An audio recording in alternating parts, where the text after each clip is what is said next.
பிஸ்மில்லாஹிர் ரஹ்மானிர் ரஹீம். அல்ஹம்துலில்லாஹ் வல் ஆக்கிபத்துல் லில் முத்தகீன். என் அன்புமிக்க அல்லாஹ்வின் நல்லடியார்கள், உங்கள் அனைவருக்கும் அல்லாஹ்வுடைய சாந்தியும் சமாதானம் உண்டாவதாக என்று கூறிக்கொண்டு பொன்மொழிகள் தொடர்கிறது.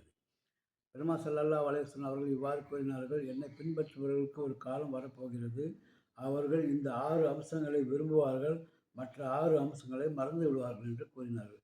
என்ன 6 அம்சங்கள்? விரும்புவது என்ன, அவர்கள் மறந்துவிடும் 6 அம்சங்கள் என்ன என்பதை இங்கு விரிவாக பார்க்கலாம்.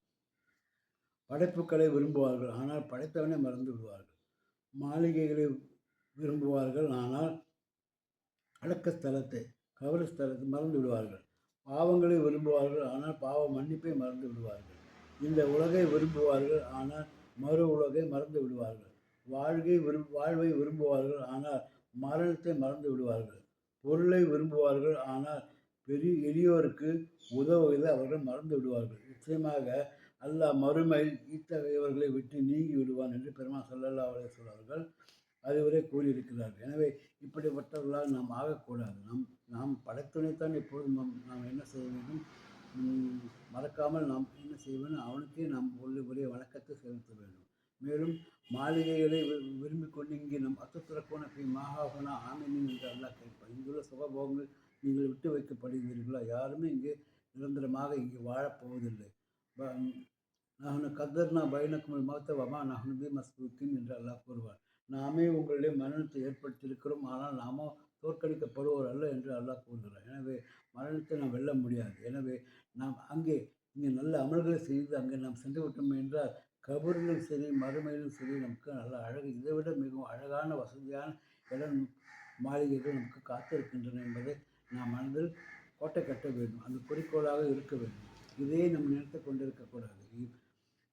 மனிதன் மனிதன் உருவாகி தன் தாயின் வயிற்றிலிருந்து வெளியே வந்தவுடன் அவனுக்கு பசிக்குமே என்று அவனுக்கு உணவு வழங்க எவ்வாறு தாயின் மார்பிலிருந்து அவனுக்கு பாலை ரெடியாக வைத்திருக்கிற இறைவன் ஒவ்வொரு ஸ்டேஜிலும் கபரிலும் சரி மேலும் அங்கும் சரி அதற்கு வேண்டிய ஏற்பாடுகள் செய்யாமல் விட்டு விடுவான். அந்த நம்பிக்கை நமக்கு இருக்க வேண்டும். எனவே இந்த 6 விஷயங்களை நாம் என்ன செய்யக்கூடாது? அதிகமாக விரும்பக்கூடாது. ஆனால் நம்ம மறந்து போன 6 விஷயங்களை நாம் ஞாபகப்படுத்தி கொண்டே வர வேண்டும். எல்லாவிட பாவ மன்னிப்பு கேட்பதை நாம் சிறிதும் மறக்கக்கூடாது என்று கேட்டுக்கொண்டு, இல்லை என்றால் அல்லாஹ் நம்மை ஏறெடுத்தும் பார்க்க மாட்டான் என்று பெருமாள் ஸல்லல்லாஹு அலைஹி வஸல்லம் அவர்கள் எச்சரிக்கிறார்கள். அடுத்ததாக, தாயின் காலடியில் பிள்ளைகளில் சொர்க்கம் இருக்கிறது என்று பெருமாள் ஸல்லல்லாஹு அலைஹி வஸல்லம் அவர்கள் கூறியிருக்கிறார். இது எல்லோரும் தெரிந்ததுதான். எனவே தாயை கௌரவப்படுத்துங்கள், அன்பாக இருங்கள், ஆசையாக இருங்கள். தாயின் காலடியில் தான் பிள்ளைகள் எல்லோருக்கும் சொர்க்கம் இருக்கிறது. மேலும் ரசூலுல்லாஹி ஸல்லல்லாஹு அலைஹி வஸல்லம் அவர்கள் இவ்வாறு கூறுகிறார்கள்: தன் நாவை அடக்கி வீட்டில் அமர்ந்து தன் பாவங்களை நினைத்து அழுது கொண்டிருப்பவர் மிகவும் நல்லவர் என்பதாக கூறுகிறார்கள். எனவே அனாவசியமாக வெளியே சுற்றி கொண்டு தெரிய வேண்டாம். பாவியாகத்தான் இருப்பான். பாவங்கள் செய்யாமல் இருந்திருக்க சந்தர்ப்பம் இல்லை. எவ்வளோ பாவங்கள் செய்திருப்போம்.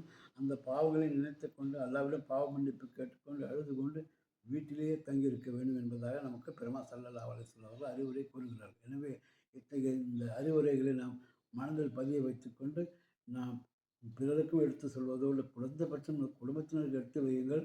நாமும் நல்ல விதமாக நடைமுறைப்படுத்த வேண்டும்.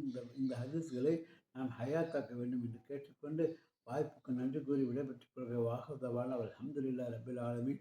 அஸ்ஸலாமு அலைக்கும் வரஹ்மத்துல்லாஹி தஆலா வபரகாத்துஹு.